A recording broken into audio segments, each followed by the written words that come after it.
Pessoal, no vídeo de hoje falarei sobre Suehiro Maru, um dos autores mais influentes e importantes lá do Japão, especialmente para quem, assim como eu, é fã de mangás de terror. Suehiro Maru é muito conhecido por ter feito aí a revolução dentro do gênero de terror, trazendo a ideia do eroguro, uma mistura de erotismo e arte grotesca e violenta, dentro de histórias cheias de crítica social e altas críticas ao próprio governo japonês, que valem para o mundo todo.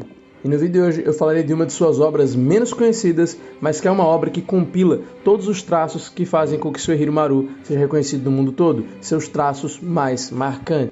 Suehiro Maru, ele nasceu no ano de 1956 na cidade de Nagasaki, do Japão. Ele é um cara que desde novo sempre foi muito isolado e muito rebelde. Aos 15 anos, ele simplesmente decidiu largar a escola, já que ele passava o tempo todo só pintando e copiando mangás, tentando aprender mais sobre a indústria e sobre a própria arte de escrever e desenhar suas próprias histórias. Então ele decidiu simplesmente ir para Tóquio morar sozinho, repito, com apenas 15 anos de idade. E ele começou a trabalhar com encadernação. Ele começou a trabalhar com encadernação de mangás, livros, listas telefônicas. Ele trabalhou numa oficina, uma espécie de gráfica que tinha lá no Japão, na cidade que ele foi morar, que no caso era Tóquio. E ele passou 2 semanas sendo preso, porque depois descobriram que ele estava roubando alguns discos, em específico do Santana, que é uma banda, e do Pink Floyd. Quem é fã de JoJo provavelmente se lembra do Santana, porque é referência feita a ele, que tem um Pillar Man chamado Santana, e é uma banda muito boa, recomendo que vocês escutem. E aos 17 anos, ele projeta o seu próprio mangá e envia para a consagrada revista, muito famosa até hoje, a número 1, Shonen Jump. E obviamente a história dele foi rejeitada, já que sua história era muito violenta e que aquele público não faria sentido. Ele era uma revista para público jovem e o que o Suehiro Maru faria sentido só menos para adultos. Até que em 1980, já com 24 anos, ele consegue publicar pela primeira vez um trabalho. E é aí que o mundo começa a aceitar o seu olhar extremo. E como vocês sabem, para publicar esse tipo de obra, o Suehiro Maru ele teve que recorrer a algumas revistas que, digamos assim, têm um cunho por espaço, várias palavras no espaço, alguma coisa gráfico. Aí você tira esses espaços que eu falei no meio, junta, você vai entender que revista é essa que publicou o Suehiro Maru. É a mesma coisa que acontece com alguns seinens até no dia de hoje. Por exemplo, o Berserk, que é publicado em Young Animal, que é uma revista que não publica só mangás, tem um conteúdo ali para gente boa que aparece no meio. E o Suehiro Maru continuou aí publicando nesse tipo de revista até que ele chegou à conceituada editora Garo, que é conhecida por mangás undergrounds, nada comerciais, mas que agradam muito o público que curte essas artes mais grotescas e com um cunho mais de crítica social / arte chocante mesmo. E o que acontece é que chega então a obra, que é uma compilação de vários one-shots feito pelo Maru, batizada de Barairo no Kaibutsu, também conhecida como Rose Colored Monster, em português, O Monstro Cor-de-Rosa.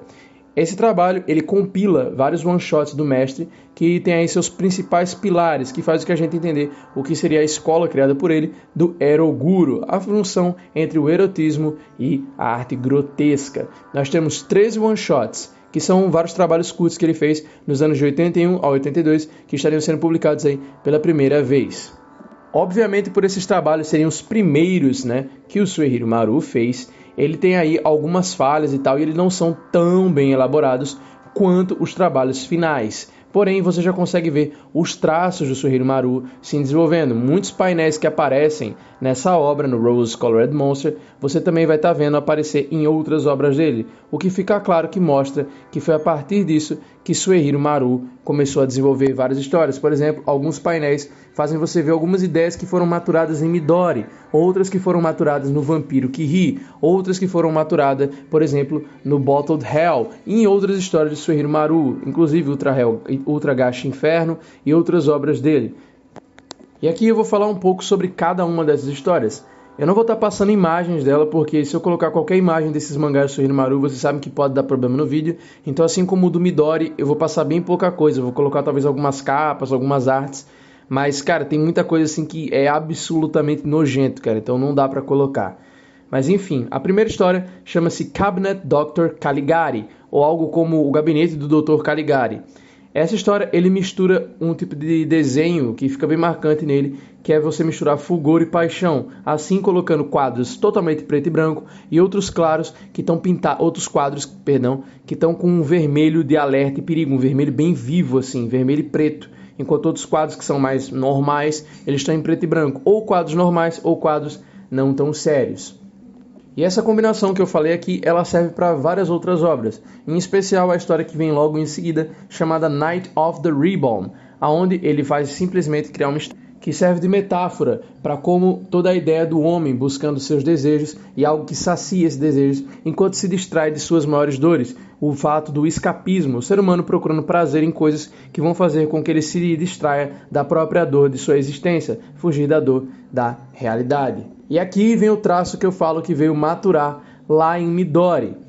Aqui nós vemos a próxima história, que é a quarta história, eu vou estar pulando aqui a terceira, vou direto para ela, que é a história do The Sad Tale of the Camellia Girl, também chamado The Sad Story of the Camellia Girl, ou Camellia Girl's Drama, que é a história da menina das camélias, que é uma prequel para o Mr. Arashi's Freak Show, que é a história Midori, que eu já fiz um vídeo aqui no canal, vou estar deixando no card e na tela final para vocês assistirem, um dos animes, se não o anime mais proibido do mundo, que o mundo todo baniu. Esse anime até chegou a virar Lost Media, foi caçado pelo governo japonês, teve partes que foram removidas, enfim, eu recomendo muito que vocês assistam esse vídeo. Ele é um pouco antigo, eu fiz lá no começo do canal e eu pretendo fazer um remake dele, então se você se interessa por eu fazer um remake do Midori Shoujo Tsubaki, deixa comentários aqui embaixo que dependendo do resultado desse vídeo aqui, eu faço um remake do Midori. Suehiro Maru aqui no canal geralmente faz bastante sucesso, então creio que vocês vão gostar e vão querer esse remake, mas para que eu saiba se vocês realmente querem, comenta aqui embaixo.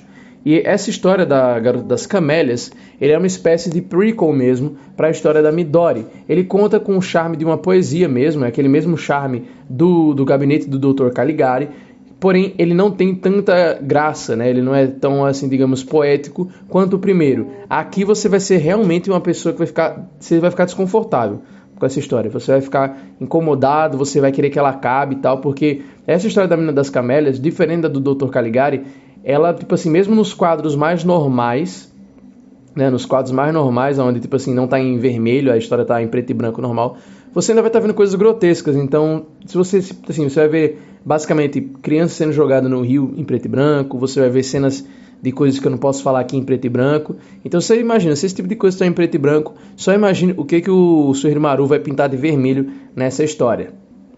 E as outras 13 histórias que acontecem nesse mangá, elas seguem essa mesma linha dessas 3 que eu citei aqui, que é basicamente juntando todas as maiores, digamos assim, maneirismos do Suehiro Maru, que é basicamente juntar o surrealismo, o expressionismo alemão e múltiplas referências. Alguns dos autores que o Suehiro Maru cita como sendo inspiração para ele são, por exemplo, o Edgar Allan Poe e também o fotógrafo artista Hans Belmer, o pintor Otto Dix, e também algumas outras referências como vários filmes como o Drácula, Freaks, o Frankenstein, Os Monstros, que acho que algumas pessoas conhecem aqui no Brasil, inclusive também os filmes do Drácula da Hammer Films, que tinham o Christopher Lee fazendo o Drácula, e alguns outros filmes mais antigos.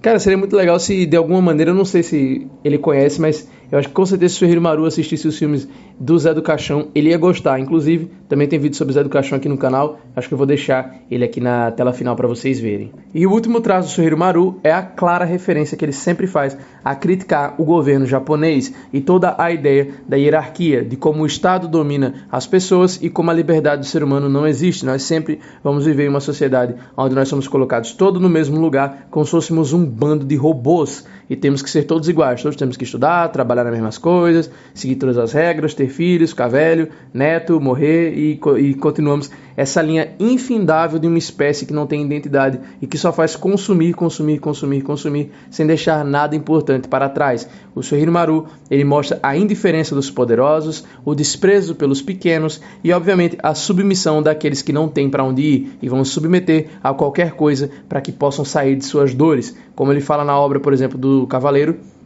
onde ele fala do homem correndo atrás de qualquer coisa que lhe distraia de suas dores, se entregando a quaisquer prazer, não importa o quão pequeno, o quão perturbador, eu ia falar how disturbing, ia misturar inglês com português, não importa o quão perturbador seja esse prazer, mas o homem vai se entregar a ele, desde que sirva de escapismo, pois o ser humano ele tem tanto medo de aguentar o coice da verdade, que ele prefere nadar num rio de mentiras, ao invés de caminhar sobre a seca verdade do mundo.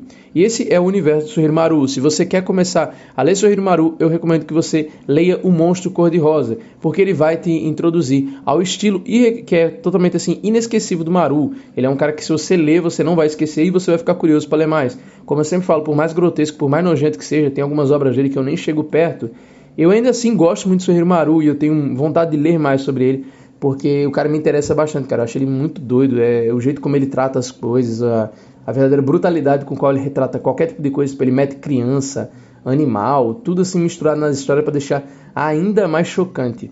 E para finalizar, eu quero deixar aqui uma indicação de um autor que ele é bem parecido com o Suehiro Maru, né? Ou o Suehiro Maru que é bem parecido com ele. Eles são ali autores que escrevem de um jeito semelhante. O Suehiro Maru, o tipo de horror dele é bem semelhante ao mestre Hideshi Hino. Por exemplo, esse cara publicou a Panorama do Inferno, que foi publicado aqui no Brasil pela editora Conrad. Algumas outras histórias dele são A Serpente Vermelha, O Garoto Verme, Pigs, Six Samana e também o Bacheto de Sangue. Eu não sei como é que fala esse nome em português. E também tem a história do Onimbo e os Vermes do Inferno, que é uma história em 2 volumes, que você consegue achar todas essas obras que eu falei lá na Amazon. Em português, você tem quase todas essas. Quase todas estão em português. Algumas estão só em italiano, mas se você fizer um esforço, você consegue entender e vale a pena você ter isso na sua coleção. E bom, pessoal, eu vou encerrar o vídeo por aqui. Eu agradeço a todo mundo que ficou até o final. Peço que se você for novo por aqui, que você se inscreva e que também que você deixe um like e compartilhe esse vídeo com alguém que você sabe que pode gostar desse tipo de conteúdo. Aqui no canal eu falo de mangás, filmes, jogos, qualquer tipo de conteúdo ligado ao terror, desde Lost Media até análise e também documentários, como por exemplo, os documentários sobre personalidades misteriosas que a gente faz aqui no canal, sobre o Takamaeno, Gypsy Crusader, Andrew Tate e várias outras pessoas que marcaram a internet com histórias controversas, algumas vezes pessoas que são literalmente monstros da vida real e outros que são apenas pessoas incompreendidas. Eu vou ficando por aqui, um forte abraço, se cuidem e até o próximo vídeo.